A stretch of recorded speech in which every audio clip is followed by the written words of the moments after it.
प्रभु यीशु मसीह के प्रिय और मधुर नाम में आप सबों को एक बार फिर से जय मसीह की, प्रेज द लॉर्ड, यीशु सहाय, शालोम कहती हूँ।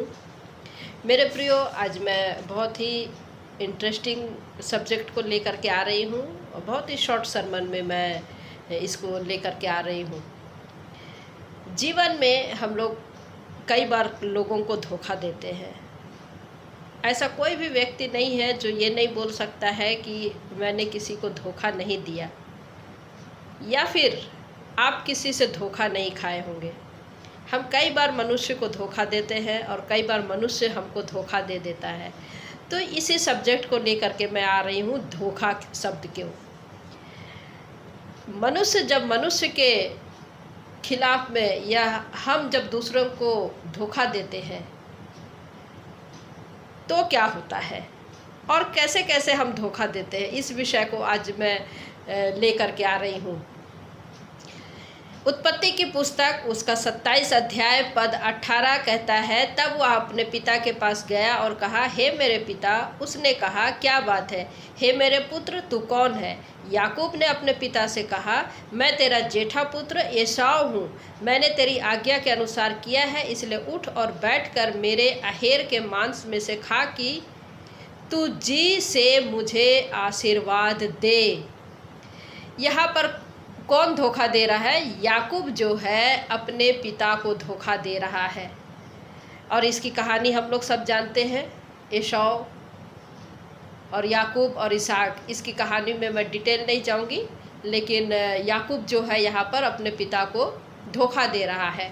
एक मनुष्य दूसरे मनुष्य को धोखा दे रहा है। अब आइए देखते हैं मलाकी की पुस्तक में।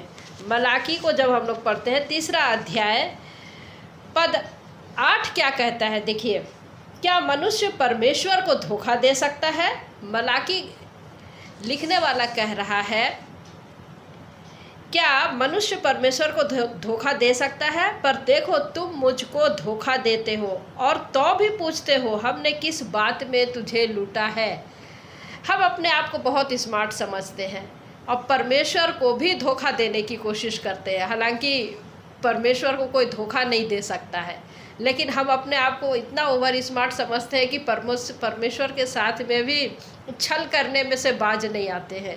परमेश्वर को कोई धोखा नहीं दे सकता। और तीसरी जो है, याकूब की पुस्तक में हम लोग देखेंगे। याकूब की पुस्तक उसका 1 अध्याय पद 22 पद क्या कहता है, परंतु वचन पर चलने वाले बनो और केवल सुनने वाले ही नहीं जो अपने आप को धोखा देते हैं। तो 3 बातें हम देख रहे हैं। दूसरों को भी हम धोखा देते हैं, परमेश्वर को भी धोखा देते हैं और खुद को भी धोखा देते हैं। दूसरों को यदि हम धोखा देते हैं तो हो सकता है कि तीसरा व्यक्ति कोई न्याय करके समझौता कर ले। परमेश्वर को हम लोग धोखा देने की कोशिश करते हैं, परमेश्वर खुद अपना मुकदमा लड़ सकता है, परमेश्वर खुद हमको न्यायी बन के हमारा न्याय चुका देता है। लेकिन यदि हम अपने आप को धोखा दें, क्या कहता है, परंतु वचन पर चलने वाले बनो और केवल सुनने वाले ही नहीं जो अपने आप को धोखा देते। आप चाहे जितना भी यूट्यूब में सुन ले, चाहे चर्च में जा कर के पास्टरों से सुन ले, सोशल मीडिया में सुन ले, बड़े बड़े प्रचारकों को सुन ले, चाहे आप मीटिंग अटेंड कर ले, कन्वर्सेशन अटेंड कर ले, कहीं पर भी अटेंड कर ले, बड़े बड़े आपको वचन का ज्ञान है, लेकिन फिर भी यदि आप उस पर नहीं चलते हैं, मैं और आप इसमें मैं भी शामिल हूँ, सिर्फ आप यानी आप सिर्फ नहीं, मैं भी शामिल हूँ। वचन पर यदि हम नहीं चलते हैं तो हम खुद को धोखा देते हैं, और यदि खुद को धोखा देते हैं तब तो फिर हमारा क्या हो सकता है? हमारा क्या हो सकता है मेरे प्रियो? वचन हमको क्या कह रहा है? देखिए, प्रभु यीशु मसीह हमको क्या कहता है। मत्ती रचित सुसमाचार उसका 7वां अध्याय, मत्ती रचित सुसमाचार उसका 7वां अध्याय पद 26, मत्ती 7 का 26 क्या कहता, परंतु जो कोई मेरी ये बातें सुनता है और उन पर नहीं चलता, वह उस निर्बुद्धि मनुष्य के समान ठहरेगा जिसने अपना घर बालू पर बनाया। आज परमेश्वर का वचन हमारे हाथ में बहुत आसानी से मिल जाता है।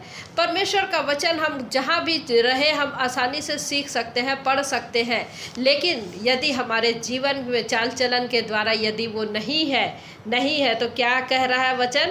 निर्बुद्धि मनुष्य के समान है जो अपना घर बालू पर बनाया। बालू पर बनाया अर्थात हम जानते हैं कि उसका आत्मिक जीवन कोई मायने नहीं रखता है। उसका घर क्या है? ढह जाएगा, वो स्ट्रांग नहीं रहेगा। छोटी सी छोटी तूफान आएगा और वो क्या करेगा? गिर जाएगा। और आज हम जानते हैं कि संसार में हमारे पास में कितने संकट तूफान आते रहते हैं। यदि हम प्रभु में बने नहीं रहेंगे तो हम गिर सकते हैं। और प्रभु यीशु मसीह क्या कह रहा है? निर्बुद्धि मनुष्य कह रहा है। और याकूब क्या कह रहा है? देखिए, जो वचन पर नहीं चलता है उसको वह याकूब क्या कहता है? पद 1:23 से आगे पढ़ेंगे। क्योंकि जो कोई वचन का सुनने वाला हो और उस पर चलने वाला ना हो तो वह उस मनुष्य के समान है जो अपना स्वाभाविक मुख दर्पण में देखता है। अपना स्वाभाविक मुख दर्पण में देखता है, इसलिए कि वह अपने आप को देखकर चला जाता है और तुरंत भूल जाता है कि मैं कैसा था। दर्पण में हम लोग क्या देखते हैं? हमारी शरीर, हमारे चेहरे के जो झुर्रियाँ हैं, हम अपने चेहरे को नहीं देख सकते। हमारे बाल यहाँ के सफ़ेद हो रहे हम नहीं देख सकते। हम आईने देखते हैं और आईना हमको बताता है कि हमारे यहाँ किस प्रकार से निशान है, किस प्रकार से गंदगी है, किस प्रकार से हमको डाई लगाना है, किस प्रकार से हमको कंघी करना है। सारी चीज़ें हमको आईना बताता है। तो वही चीज़ यहाँ पर याकूब क्या कह रहा है कि जो कोई वचन का सुनने वाला हो और उस पर चलने वाला ना हो तो वह मनुष्य उस मनुष्य के समान है जो अपना स्वाभाविक मुख दर्पण में देखता है। और दर्पण आपको कभी झूठ नहीं बोलता, बाइबिल आपको झूठ नहीं बोलता। हम अपने आप को खुद इतना स्मार्ट समझने लगते हैं कि बाइबिल को ही गलत समझने लग जाते हैं। आप चाहे दर्पण को तोड़ दे, फोड़ दे, फिर भी आईना जो है आपको झूठ नहीं बोलता। बाइबिल को यदि आप फाड़ दे, आप प्रचारक को झूठ बोल सकते हैं, परमेश्वर को झूठ बोल सकते हैं, लेकिन वचन आपको हमेशा सच बोलता है और सच आपको आईना दिखाता है। तो मेरे प्रियो, धोखा देना मनुष्य को आप दे सकते हैं, लेकिन यदि आप खुद को आप धोखा दे रहे हैं तो आपका भला क्या हो सकता है? तो सबसे अच्छा सॉल्यूशन यही है कि हमको परमेश्वर के सामने दीनहीन बन जाना, परमेश्वर से अनुग्रह मांगना है, परमेश्वर से दया मांगना है कि ये चीज़ें हमारी गलती है, ये चीज़ें हमसे नहीं हो पा रहा है। प्रभु मुझ पर दया कर, मुझ पर अनुग्रह कर और ये आदतें मुझसे छूट जाए, ताकि प्रभु मैं तेरे शरण में पूरी झुर्री रहित आ सकूं। क्योंकि पौलुस क्या कहता है, उसकी कलीसिया को परमेश्वर क्या कहता है कि मैं कलंक और झुर्री रहित बनाना चाहता हूँ। पौलुस कहता है कलंक रहित और झुर्री रहित। तो हमको ऐसा बनना है कि हम सिर्फ चलने वाले बने, ना कि सिर्फ और सिर्फ सुनने वाले तो हम बहुत सुन लेते हैं, लेकिन यदि हम नहीं चल रहे हैं, वचन में हम नहीं चल रहे हैं, तो मेरे प्रियो हमारा मसीही जीवन व्यर्थ है।